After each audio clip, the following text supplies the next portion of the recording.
The topics and opinions expressed in the following show are solely those of the hosts and their guests and not those of W4CY Radio, its employees, or affiliates. We make no recommendations or endorsements for radio show programs, services, or products mentioned on air or on our web. No liability, explicit or implied, shall be extended to W4CY Radio or its employees or affiliates. Any questions or comments should be directed to those show hosts. Thank you for choosing W4CY Radio.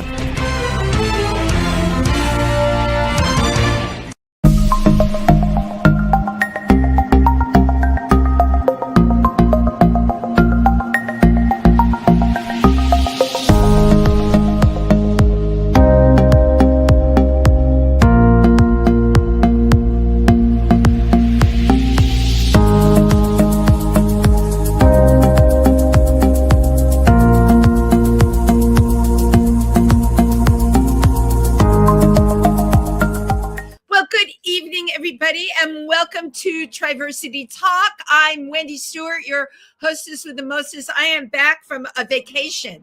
Can you believe it? I had a vacation. I was in Portugal, and it was just wonderful. What can I say? And now I'm back and I'm ready to go, and I'm broadcasting to you from New York City. And the reason I need to tell you that is there's like 7 fire engines going past my window. You know, there's never a dull moment here in the city. But I want to tell you what Triversity, the Pride Center, has coming up, because we have a bunch of events coming up. I'm going to pull them right up here. For those of you who are familiar with us, you know we are on Hartford Street in Milford, Pennsylvania. And we have open hours. You can find those on our website and on our Facebook page. But this is what we've got going on. Saturday, May 24th is our garden party, our summer kickoff garden party. Please join us. The details of where that is will be, of course, on our Facebook page. And Saturday, the 30th, our ongoing program, I Am What I Am. We're actually going to have a presentation that will be both art projects and the written work on that. And we have Saturday on the 7th, the Pocono Pride Festival.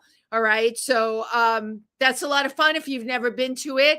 And I am doing an event on the 14th at Ricky Boscarino's Luna Park. For those of you who may or may not be familiar with it, Luna Park it's just like the most spectacular artist's haven that Ricky has built. Besides offering workshops, Luna Park itself, he built it from a hunting cabin. Okay. It's a castle now. I can't even describe it. And not to be confused with the Luna Park in Coney Island. It is such a beautiful, whimsical place. And we are doing like just a tour of it. And it's free. We're asking for donations. We're going to be meeting at the Triversity Center Sunday, June 14th at 12:15. Okay. And the tour will start at 1:00, or you can come to Luna Park. It's over in New Jersey. So please check it out. And I think you'd really, really have a great time. I think that's everything that I have to say. I always have a mouthful. And speaking of a mouthful, I have got one of the sassiest mouths in show business here with me tonight. He is a comedian, a writer, a producer. He's been on the show. He's getting the award for the most appearances on this show because he's always doing so much. And if you know me, I love to promote people and watch their careers evolve. Okay. You know him from the amazing show 50 Shades of Gay, which he's taking on the road. For any of you that are in California, he's going to be in San Diego. And then he's going to come back to the Northeast in Atlanta. Okay, but he's got lots more things to tell you. He's been described as deliciously dirty. I absolutely love that. And having flamboyant style. And I am proud to call him my friend. Please welcome the one and only Avelli. Hey, Wendy, how are you? I am so good. So maybe I'll keep my glasses on because you have yours on. Can you do that? I have to because I'm blind as a bat. I am too, and I do these shows without glasses, but and I don't have a lot to read about you because I've got a ton memorized about you because you've been on so many times and I know so much about you. But if I keep my glasses on, then we're twinning. Yeah, there you go. I could deal with that. Okay, And we can. I have to tell you, it's so funny that you were just mentioning. I was talking with our friend Jezebel, and we Yes. were just saying how supportive you are of Oh, everybody, and you just show up for everyone, and you just really are an amusing human being. I just wanted to make oh, sure thank you. you know Flattery that. you everywhere. And a little backstory on Jezebel, who is also a comedian. Jezebel like became this amazing author. She's been on the show. It started with the book Jezebel's Jesus Juice, Yeah. but like became an award-winning writer. Yeah. I mean, this totally blows me away. Like her novels are so good. I'm currently I had her on a couple of weeks ago with her new book in the what is it? Secrets in the Tall Grass, Yes. right? Yep. Mhm, yep. Right, which I am currently in the process of reading. And then, of course, there's another one. I don't know how she does it. Amazing. And then she started out, I remember it was probably like 12 years ago. She had a book out. It was very comical. It was, Jez's guide Bartender to Jez's, it was like to alcohol. cocktails. Yeah. And she had all these famous drag queens in there, and they all had stories, and it was smart. Yeah, Very great smart. concept for a Yep. book. But Mhm. I mean, look at how she's evolved, and the two of you are going to have. I'm going to get this in right in the front. Yes. You have an upcoming show in June. Oh my God. But well, it's so funny because we talked about this prior to the holidays last year, and we thought, why haven't we worked together? And we came up with, just coming together, doing a show, but we had no story behind it. What was the show going to be about? And the theme didn't come until probably April when we were doing some promo reels and pictures. And we were thinking, what can we name it? What can we name it?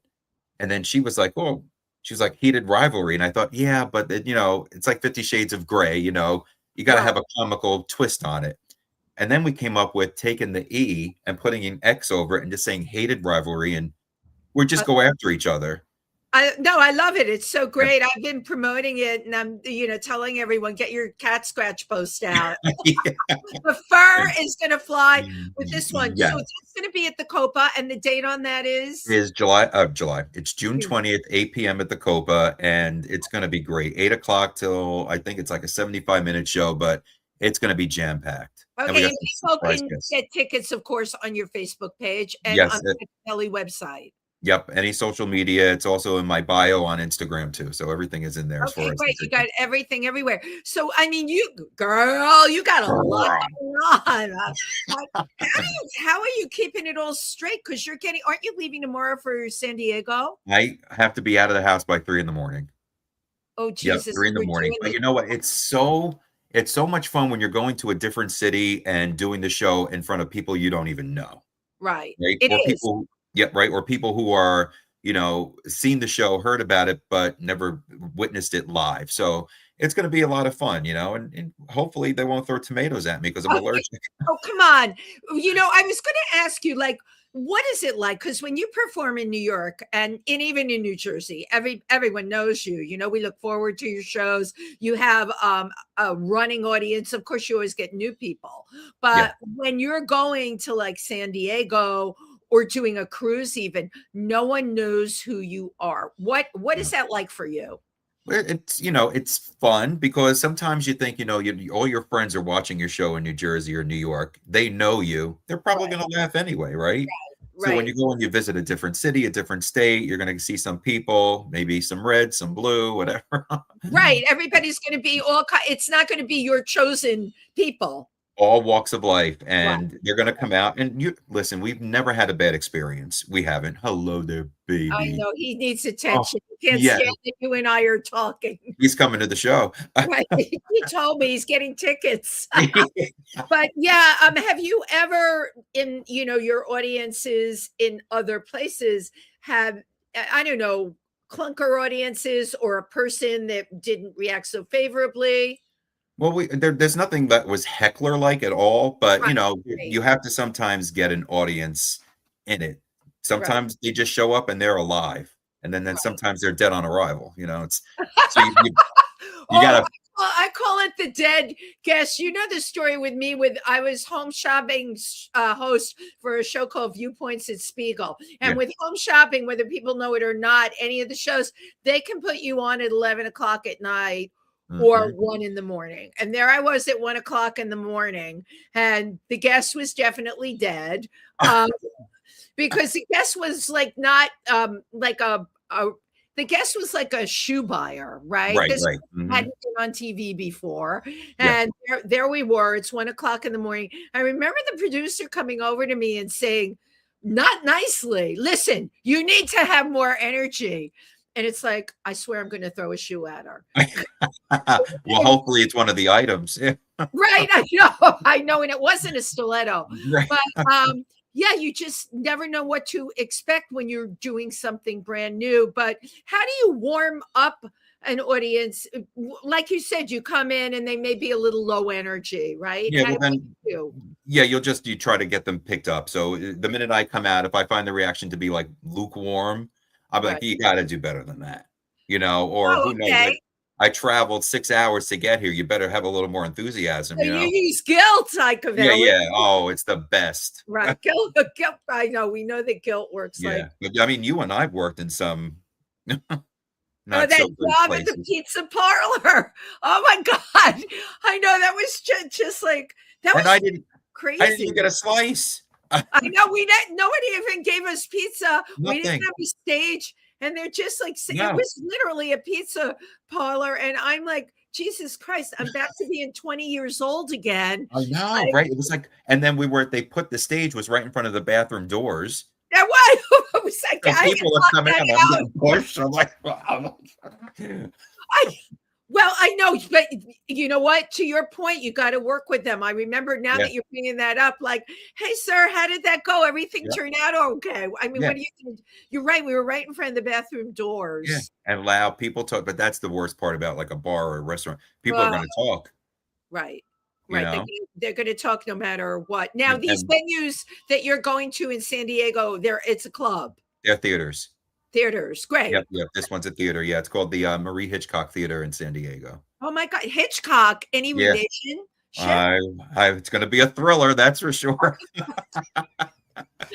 might have some birds that come. No, I'm just kidding. Oh, they're part of the act. Yeah, right. It's all part of the act. But that's very exciting. I know that this is a new venue for you. Yeah, new venue, new city, and it's literally we land 9 a.m. rehearsals at 1, shows at 7 or 7:30, and then and then we got a show Friday, Saturday, and Sunday as well. This is great. This is really cool. We have a ball, and we give it our best every single time. And and you have Moss performing with you. Yes, and Moss will be there, and Foxy Jones. Now tell me about Foxy Jones. Foxy Jones. So for every city, I try to research and see I know you do, who the performers are out there. And she is a pip, a lot of fun. Is she a drag performer? Yes. Yep. Cool. Yeah. Right. So we're gonna have a ball with her. I can't wait to meet her. And it's good too. You want to go out there and you want to support the artists too that are there. Local artists. That's a really good point. Yeah. Yeah. And people are coming from all over. It's a fringe festival. So people will be coming from Canada, Japan. We're communicating with some people now from Japan, and it's great, communicating. Well, no, not only that, this is like, I didn't realize it was a fringe festival. The fact that it's a fringe festival doesn't get any better than that. For people that don't know what fringe festivals are, Ike and Tim, of course, have done the Rochester Fringe Festival. People do fly in from all over. And the reason they're called fringe festivals is, that it's not your regular run-of-the-mill kind of, it's on the edge. Yeah, perfectly put. It's on the edge. And sometimes it's even people going out and trying their shows out before they actually put it on stage. It's a great a brilliant idea, but this will of course expose you to a bigger audience. And I think also with Fringe Festival, people are coming there expecting just to have a really good time and for it to be kind of off the cuff. They want that. And it's a great networking experience too, because you're meeting people from all walks of life, and you get to you don't know what could happen, partnering up on something. anything could happen, Avelli. Wink, wink. Get ready for that. Now you're going to be, of course, back at the Copa with Jezebel, where we've done 50 Shades of Gay. We love the Copa in New York. Oh yeah, they're Cope great. is fabulous, and they always, go out of the way for us, and they try to, Camille and Ruben are amazing, and they really make the performers feel great. And yeah, that's an important thing. Yeah, exactly. And then you know what too? When the shows are, they have a theme behind them, and they go out of their way to make the theme come to life for you. It helps, and it makes it good for the audience. And I have to say, their tech there is pretty flawless. You know how you perform in some places and the video doesn't go on when it's supposed to, or the music. They have a very tight team there. That's our DJ Shan that we bring in. I bring him in. He's oh God, shout out to him. I worked with him now. DJ Shannon, Oh God, 8 years I think now.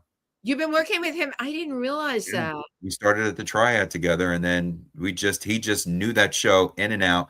The most difficult of shows, which we did, was Lube, a gaysicle, and it was maybe 75 cues, and they had to come after another. And that's really tough. I don't think I knew you when you did Lube. Oh, you have to see that one.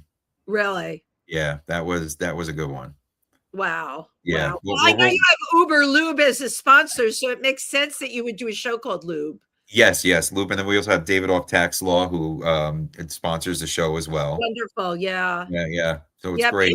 People, I love giving shout outs to the sponsors because, I'm sure you hear this from people all the time. They hit you with like ideas that you should try doing this show, or, you should write a show about, I love the should word. And it's not easy. And to get sponsors, to get a team, behind you, to get all the promotion out there, like for you, because you also work during the day. What is the most challenging part of all of this for you? And you're writing this stuff. So what's the most challenging? Yeah, the challenging part is the promoting. Yeah. The most challenging. Yeah. And especially where we're from, in our own hometown, right? So you would think that people are, but that's why you have to, I think that's why I spread the shows out in like New York or New Jersey, and then it makes the people want you to come back, and then they hunger for it again. Right. Right. And then they'll come back, and you always have to have a different show. No, I know. It's amazing. You always have to have a different show. And a lot of artists, they'll do years between shows. You continue to put them out there. Yeah, and we have a ball, and you're in them. Oh my God, we have a blast. I really have a great time. I'm working on material that I definitely want to do in your Christmas show that I'm trying out already. Yeah, there'll be some little surprises with that too, but you don't even know about yet. But I'll tell me. I want to be surprised. I totally want to be surprised. So I want people to know you're also an author.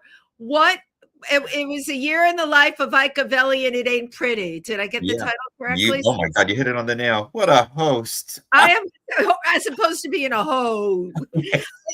Anyway, because I have that book in my Pennsylvania house. I have it out where all my friends have written books, and I see it every time. So it's kind of memorized, in my head. What was behind you getting out there and wanting to do that book? It's like everything we do, right? We do something and we go, all right, what's next? Right. And then we do that. And then what's next? You just want to keep doing something different. And that's Joan Rivers to me. She always says, be on top of the game, have something else in the back of your head set up and ready to go.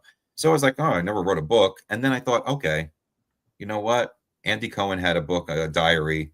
Joan had a diary book. And I thought, oh, I already have mine already done, and I'm living it every day. So I was jotting down in a pad every day what I was doing, and then threw some humor in there. Some of it was true to life. I was dealing with Tyrone not feeling his best at times, and it was a nice way to capture it and end the year on New Year's Eve for the final day and where we were. And then it was a great experience. Right. I loved writing it, and next time I'll write something that's more like Jezebel stuff. And it'll bomb. Your book really is an autobiography. It's got the experiences and everything in there. And I talk about this a lot with people. What I feel is lacking a lot of the time. I just went to a wonderful gallery show. There was not even the name of the artist. It was a collective. The artists' names weren't next to the picture. I knew nothing. I happen to know a couple of the artists in the show, but if you came in there, you would know nothing about what went on in creating this piece. And I'm starting to do now, because I interview people. At Pangea, we're having a collective show. I'm doing artist talks there. I'm going to interview the artists because, we put this work on the wall, or in your case, you're up there entertaining. Thank God you have the book, but who is Ike Avelli? If we don't put this stuff out there, no one knows who you are. Yeah. And at the end of that, just like you said, when you go in, you want to get to know them. And that might be a great experience too, because now you have no choice but to say, who are you? Where's your work? And they can describe it to you. But it's almost like you're nameless. It's right. I think it really, out of respect for creative people, and you're right, Jezebel said it. I lift people up all the time. And my process now of lifting up, I want to know who everybody is. Who are you? What brought you to this? You wrote a song. What's what's behind it? When I read your book for the first time, I had no idea who you were. I knew you were a funny guy. Our amazing friend Nick Lyon, rest in peace, had introduced me to you. He adored you and your mom. And I thought to myself, who is Ike Avelli? Okay, he's a comedian. We all know comedy comes from tragedy. Yeah. Oh, yeah. And then you know what? Everything that you go through in life, humor always fixes it. Right. It really does. It resolves so much. Yeah, that's all of our fix. So I would assume like your process throughout is you're writing everything down. I'm writing everything down. Oh, yeah. I think we talked about this before. It's like, God forbid, I'm not texting myself something. 5 minutes later, it's gone. I forgot it.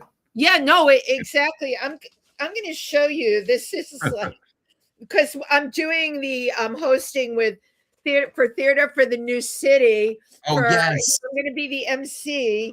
And wait, I'm not done. I have even more pages. Oh, my God.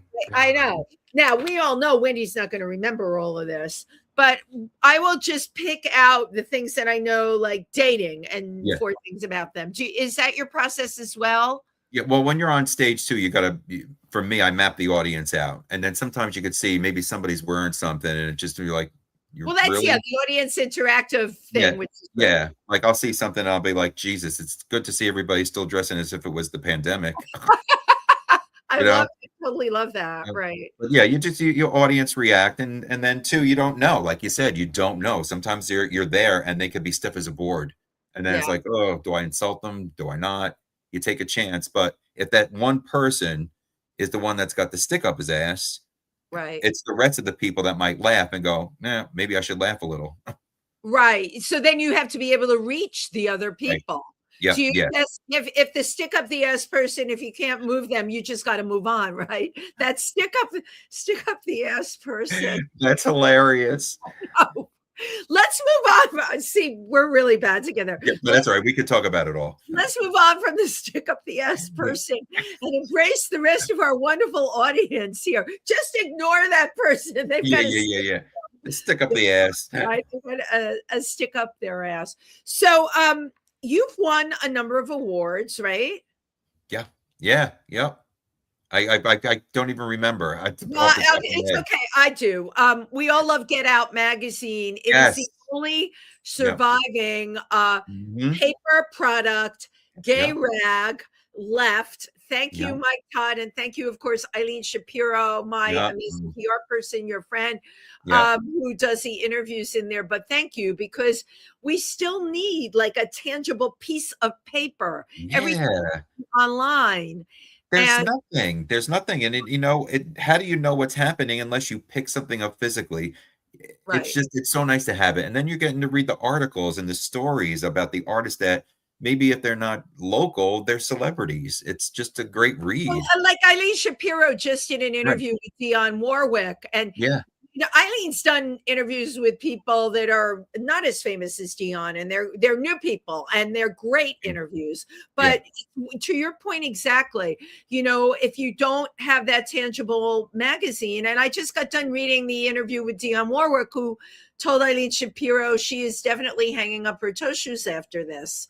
Really? Eileen said, come on, you don't really mean that. And Dionne Warwick said, she's reached that level, and I think her family is helping her produce things. And I mean, so that was interesting. Yeah, well, it's good. I mean, listen, if you know in your heart of hearts that you want to hang it up and you want to enjoy or travel and do whatever you want to do, why not? Right? Good for her. Right. Good for her. But again, Get Out magazine, you read it first there. Now we had the Get Out Awards, and you won Comedian of the Year, LGBTQ Comedian of the Year. That was great. And I think I was outside helping some drunk kid when they called my name when it was. I think there's always some drunk kid. Oh my God, it was terrible. He was like, I think he was 21. He was drinking. He thought he treated the drinks like they were shots. It was like, and I'm like, oh God. And I'm out there and Clover's calling my name that I won. I'm like, you got to be kidding me. So funny. Right. Well, I know I spoke to Mike Todd from Get Out magazine, and I'm like, listen, I saw him at the Imperial Court Night of 1,000 Gowns, and he was wonderful. Yeah, he's great. So we are going to have this over the summer. I think they plan on doing the Get Out Award. Yeah, because didn't you notice we didn't have them yet? I love those. It was March of last year. Yeah. I have Marilu Henner disease. I can remember dates and times. It's terrible. Right. And I have a gay calendar etched in my mind. How sad am I that it's like every gay event, I'm like, okay, this should be coming up. It's the Slam Awards time. It's this awards time. Speaking of Mike Todd, this is a funny story. Well, not funny, but so it was when I did my very first show. It was called I Slept My Way to the Top Twice. And I was so nervous. I'm like, oh my God, who's going to come? Blah, blah, blah.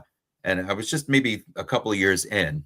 And I reached out to Mike, and it was just maybe on the cusp of him starting it, maybe 2012, 13. Wow. And I asked him, what would it be, for me to be on the cover, And he's like, oh yeah, let's do it. So I'm actually on the cover, Get Out, from 2013. The very first one? No, not the very first one, but I think one of the first. One at the beginning. That wasn't a drag artist or a go-go boy. Yay for you. That's cool. I could be wrong. I want to fact check that. Wait. Let me go on ChatGPT, which I use for everything. You also got a Broadway World Award nominated. Yeah. That still counts. For a show you were in as well. That was a Christmas cabaret show, 24, I think it was. Yeah, that was great. That was so much fun. Yeah. And then, that's the thing that I love. Like for even Providence, we went out and we won an award there. Right. At the show. Yeah. So that was amazing. You're being appreciated by people you never met before and who really enjoyed the entertainment. Yeah. It's very reaffirming for performers to have that happen. Yeah. And it's really great. Yeah. The reaction is, if they get it and they're laughing and they're enjoying themselves, they're happy, right? Yeah, that's an award right there. You know what? I totally agree because and I never thought of it this way, but you and I co-hosted together our dear friend, rest in peace, Nick Lyons Memorial. We had so many great friends that performed that are all pros. Yeah. And that was a great show. It was. Let's not forget it was a great show. This is what happens when you have two people who have it together. Right. And when we're backstage, it's so perfect. Right. It really is. And then when we're on stage, it's the perfect recipe. It really is. Right. And it was for somebody, of course, that we love dearly. And the coordination we both did and then had it run so smoothly. Yeah. And he would be so happy. And well, I have to tell you that was a high point for me. I think I told you I have this crazy idea that maybe we should hire ourselves out to do memorials The one for my late husband Alan was like nobody taped that, and there were so many amazing moments, poignant moments, Ah, tear-filled yeah. moments, and you know what? You can't get any more authentic than a memorial for Yeah. somebody. Yeah, and but it's good to cry, but it's also good to laugh. That is the point, right? Have a Right. good time, remember the funny times, and Nick had a lot of funny times. Yes. And, and I'm glad that people were there to share some stories, and also sing their hearts out. Yeah, yeah. No, it's definitely, to me, it's an untapped area, Mhm. celebration of life. And then we And covered it. We yeah, covered it like with Marilyn Monroe. He was the big on that. We got the cardboard. You were dressed as Marilyn Monroe. right. It was I was it like, was we put on a show, goddamn it. Well, yeah. you know what I want to do? I want to run the video of the past Christmas show that you sent me. Yes. Should I tell you a little bit about it or Yes, yeah, you can. so I released a Christmas EP, and it was just in time for the show that we did in December. And one of the tracks is called Wreath on Their Ping. And this is, I think, the clip we're going to show. And then it's also another part where we do a sketch with actually my cousin who is in the theater world. So We did a funny. sketch together on stage. Right. And can you tell us your cousin's name? Because Yeah, he's Sam Osstone. really great. Yeah, He's very, very funny. I we have never a knew ball. you had a funny cousin till that night. Well, there's only one, you know what I mean? What does it do with funny cousin? Yeah, yeah, there's only one, you know what I mean? There's only one comedian in Yeah. this. Oh, and before we even show that too, I don't think it's in this one, but Sue's GX Designs, Yes. she did a lot of costumes for just not the Christmas show, but all my shows. And So a big shout out because yeah, the costumes are. I've been backstage with Ike when he's trying to get into those yeah, costumes. They are hilarious. They're beautiful. They're bigger than life. And you yeah. really got to concentrate to there's parts to them. They're Oh, not God, easy. let's talk about that after the clip. Yeah, let's talk about that after the clip. Yeah. Okay, Juan, could you run the clip, please? Thank you. Hand me the keys to a brand new Rolls Royce. Will make me forget about the poor boys. You say you have me, I say I'm close. Give me a diamond and not a red rose. My butt is jumping, my mouth is waiting. You look at me, you buy me more gifts. I love Christmas as there is no limits. You like me, I know what pay for me, you own this.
Love it. I mean, I just love the way the two of you played off of each other. And Yeah. actually, I want to see more of Sam. I do. Yeah, he's a piece of work, and he was in Lube as well. He was. Yeah, he played one of the main characters, so he And was he's great. got his own career as well. Oh yeah, he's phenomenal, and he teaches. I think he teaches at it's called I Am Musical Theater Institute. It's in Wow. Washington Heights. Wow. Yeah. Yeah, so talented. Oh, So talented, but the two of you really, really played off each other well. I also found when I was perusing through your stuff, the Christmas one you did in 2020. Do you remember that one? Oh my God. That was the COVID. Yeah, during Yeah. COVID. Yeah, it was a Wow. COVID one, and we were all in it. And I bring that up because that was one of my first times Yeah. doing like a show virtually. It made no sense to me. First of all, Yeah. I went through half a bottle of wine before it made absolutely no sense to me, like how we were going to do this. Oh, and I had to put a Venmo up, and people were going to tip me for this dreck that I Oh was my. doing on the computer. Just like But we did it though. You had yours too. funny show. You had a lot. You had Vicky Villaness on. Oh, She did that whole thing, the 12 Days of Christmas as a drunken person.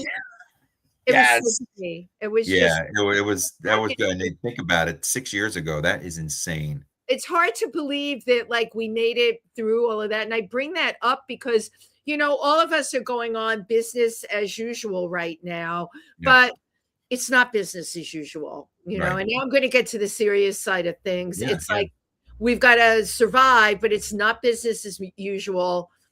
And we're in a crazy political environment right now. I know you're a big advocate in the LGBTQ community. You've worked with the Trevor Project and a number of other organizations, as I do. And it's like these times are just like, what more crazy things can happen? What more attacks can happen on our community? Our trans community, especially. I mean, that we have to look out for them more than ever right now. And I took part of Transgender Day of Visibility back in March for Jersey City, and Yes, yes. it was so incredible. And I got to meet the mayor and be there to support people and just help them know that their voice is important. And the Right. nice part was it was basically the whole city hall, the employees and how supportive they are is just so incredible. And they were in the city hall where I did the number, and then we went up to the roof and they were doing the flag for Transgender Day, and the people in the street were just cheering, and it was no negativity. Yeah. Wow. So That's amazing. yeah, very nice. And then we were there 100% for Mickey Petrullo, who's of course been on this show as well. Mickey's book is coming out. Mickey's documentary is coming out. Mickey's got, a whole lot going on. And I remember, I'm going to harken back to the story of how we met Mickey doing that LGBTQ film festival. At the art house. Yeah. Yeah, at Art House. Yeah. And then just never know who you're going to meet. You really don't. But isn't that why we do this, right? And their stories. That's the thing. Everybody has an amazing story that they're not being heard. Right. And it's unfortunate, but then people like yourself come along and you listen and you do whatever you can to make sure that their voice is heard. That's exactly, it's up to all of us to get out there to, I always tell people that's my pushback. Right. Yes, I've gone to protests. I can go to protests, but my personal pushback is even having this show, to being able to amplify people's voices, this way. It's like, it's really, really important. Yeah. So, are you excited? You're leaving at 3:00 in the morning. I know. So, I don't know if you're up for it. We got time, right? Yeah. Yeah. So some funny stories. Yes. Of traveling. And I was just going to ask you, because I know you did like the Royal Caribbean line. Yes, let's hear some funny Avelli travel stories. I will tell you about the one because Eileen Shapiro will know about this one. This was at the Off-Key Tiki. It was probably a year into 50 Shades of Gay. And Eileen said, why don't you come and do the show at Off-Key Tiki? And I don't know if you've ever been, but I haven't. And it's outdoors. It was July and it's on the water. And they have all the boats. It's beautiful. And where is it? Long Island? Yeah, on Long Island. Yep. It's like a tiki Polynesian kind of thing. All outdoors. Yeah, it's beautiful. And the whole place where everybody is sitting is sand. And they have the tables, and it was dinner and a show. And I was like, oh, this is great. I mean, and at this point, it was like 1 year into 50 Shades of Gay premiering. Which that started in 2015, right? Yep. Okay. Cool. Yeah. So I'm thinking, oh, they're charging like $40 for a ticket, right? And that's dinner and a show, but who's going to pay $40? Place was packed, sold out. Couldn't even see sand. And I Right. couldn't. But this is the funny part. So they said, and I don't know if Eileen knew, but she will now. They said your dressing room's in the back, and it was a garage, and it was July, and it was probably like 95 degrees, Of but it was course. 115 in the garage. There was no ventilation, and I had to change in these Oh. costumes. We walked out of there at least 15 pounds lighter. Yeah, no, I'm sure you like sweated your tatas off. Yeah, I had this rainbow cape with the sleeves, the fur. I kid you not, Wendy. I forget who it was created by. I ripped the sleeves off. I tore them off, and because I had to go like a tank top. It was so hot. Yeah, you would have passed out. I couldn't peel off my leotard. I could not get out of anything. Thank you for bringing that up. People don't understand when it's that hot, you can't get your pantyhose off. You can't peel a leotard because it becomes one with your skin. Oh, one. Oh, it was like a color form. It was like, oh my God, color forms. We just dated ourselves. I love color forms. Now you're Googling it. Now I'm going to be thinking about color forms. Those were so great. But you were like a living color form when you did this. Yeah, people are chat GBTing now. What the hell is color? Yeah, right. Color, what are color forms? Now, the Royal Caribbean cruise you went on, that was like a gay party boat, right? Could that be part of the funny stories? Well, it was kind of funny. It was. The Royal Caribbean was amazing. Yeah. The gay cruise is what they chartered a part of the Royal Caribbean. Yes. Yeah, not the most organized. So this is a practical question. Wasn't that your first time doing the gay cruise? Yeah, first time because this was on a cruise. Yeah. Right. So how could it have worked better for you, I guess? Because people don't understand. It's like Dorothy Bishop, who does Dozen Divas, has a dozen costumes, a dozen wigs. You all are schlepping a lot of stuff. How did you do it for this? And how did it happen for you? Well, Dorothy has a lot more because she's doing 12 all on her own. 12 changes. Yeah. I know. So for me, I'm doing maybe 7, 8, depending on the show, right? Lucy's costumes are gorgeous and funny and very complicated. So, what did you do? Did they help you at all? So I find out that I am on, which was a beautiful theater, by the way. It was called the Royal Theater. Oh my God, I can't even explain it. They had all the bells and whistles. Yeah, of course. Now, the issue I had is they booked it for an hour. The show's an hour. When do I come in? So they're bringing me in 15 minutes. Audience is already coming in. Right. So I can't rehearse now. I have no tech, nothing. You never got to do, oh my God. Nope. Wow. And then I'm backstage and I have to line up all these costumes to get ready in 15 minutes. This is where the Royal Caribbean came in and they were amazing. I had somebody who had a mic in the back who was talking to tech out in the front. And she's telling me, what do you want? Tell me what you need. They were incredible.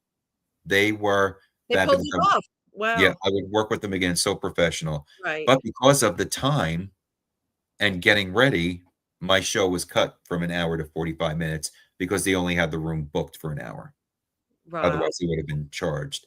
So that was the only hiccup, I would say. It's just it could have been a little bit more organized, and I could have had. How do you don't you get discombobulated because we all work off of a run of show, we call it. Yeah. So how did you know what to cut? Yeah, I had to cut, I would say 15 minutes. 15 minutes of really good stuff because I wasn't aware. Otherwise, I would have took the end and brought it to the middle. You live and you learn, as we say. Yeah. Mm-hmm. It was it was a great experience. Once in a lifetime. Yeah. Hopefully there'll be more, but Yeah. Listen, none of us look gift horses in the mouth. Isn't that the saying? Yeah. You get whatever you get in this business. Yeah, this is true. This is Now true. I know you've got a lot of ideas because you and I talk a lot about that. You're thinking about a dating show. I know. I am really putting that out in the universe. Yeah. Talking to a lot of people, some attorneys who have some inside information. But it's the funding. The funding is the hard part. Yeah, That is just, right, sure. you want to have professional people and you want to have the films right. You don't want to have anything that's going to be half-assed. And but again, it'll only be like a week not a documentary, a week reality show. And we will just do what we can. And Wendy will be there as a judge. Right. I love I'm so judgmental. Yeah. No, I'm like, I love being a judge, but I can never be the person that says anything bad. I will always come at things positive, constructive way. Yeah, then that's where I'll come in. Yeah. So, well, come on, Get you're out a of here. good Avelli. You really are, and you embellish your casts. I have to say, being one of your productions it's pure. It really is pure joy. Yeah. People always say to me, I don't get nerves before I go on stage. I get so excited because this is where I'm messed up. I feel I should be doing this 24 hours a day. Right? Right? Real Now, life tell me. is like so, the day-to-day stuff. Like I'm out walking the dog and I love my dog, but it's like, oh my God, this is so mediocre. Wouldn't it be great if I could just go be on stage after walking the dog? Right. Now for you, like when you do your numbers, like when you're performing and you're done, you're like that high. Yeah, It starts to come down because you're like, I need it again. No, I know we're all addicted to it. Yeah. You get definitely. It's funny because people say to me, what are you going to do this forever? And I'm like, yeah. I always tell people I was literally in my 9th month of pregnancy at a comedy club. And I was out to here and I have the tape from it. And I thought to myself, you're going to break your water and have this poor child is going to be born. And people know comedy clubs, they absolutely reek of alcohol. Too many spilled drinks. There's a certain smell there. And I'm like, you're going to have this baby on stage. In tequila. Yeah, right. Your water's going to break and it's going to be mixed with tequila. Yeah, right. That's so funny. And I feel the same way. It's like, if I'm going to go down, like transition to the other side, I hope it happens when like I'm on stage. It's kind of like, bye-bye. Wouldn't that be something? It would be, right? That would keep them talking. Because you can't top that, right? You can't touch that, and they couldn't ask for an encore. Ow! All right. True. Listen, we are down to the wire here. We got like a couple of 2 minutes. What do you want to tell people? Well, the tour is going on for spring and summer. So we have obviously San Diego, which is March 14th, 15th, 16th, and 17th at the Marie Hitchcock Theater. And then I'm back for a couple days, and then we're off. It's Tim Moss, Tiffany Diamond DeVille in Atlanta. And we're there another 5 nights, but they're spread out over May 29th through June 6th. Okay. So we got 5 dates there. Then I come back and I am doing a show with Jezebel. As you all know, a hated rivalry. Right. And I'll be at the Copa June 20th. And then I'm doing another show, which will be announced this Sunday. And it will be at the Copa July 18th. Ooh. Yeah, so that is going to be fun. And then August 8th, we're in Boston doing the show. Full plate. Yeah, and then, oh gosh, there's something else coming up, and I don't remember. Oh, no, I'm recorded a song with Jezebel. Did you really? That should be really funny. Yep, and it's going to premiere the night of the show, June 20th. Oh, I'm very excited. So, Ike, I love to take these crazy little pictures when I'm interviewing people. So say cheese. Cheese. And the reason I take them with my iPhone like this is because I still don't know which keys to press to have the computer take it. I'm so broken. I'm the most broken person in the world when it comes to tech, as you know, because you've been doing tracks for my music. And yeah. It's just all I need is somebody, if anyone's listening, just to sit down with me and just I could learn, but I need a patient, you know, to just sit down with me and do this stuff. But it's a pleasure doing it for you every time. I don't care. You're the absolute best. Well, you've been a fabulous guest, as I knew you would be. And I know you need your beauty rest, girl. You got to put your Hollywood wings under your eyes. I'm going to be. I sleep with these things under my eyes, and then I put an eye mask over it. I'm a sight when I go to bed. You're good. You know, I have everything lined up, including the embalming fluid. So, I'm wishing you the best and have wonderful shows ahead. You'll stay in touch. And thank you to everybody who tuned in tonight. Have a fabulous rest of week. And we'll be back next week. Bye-bye.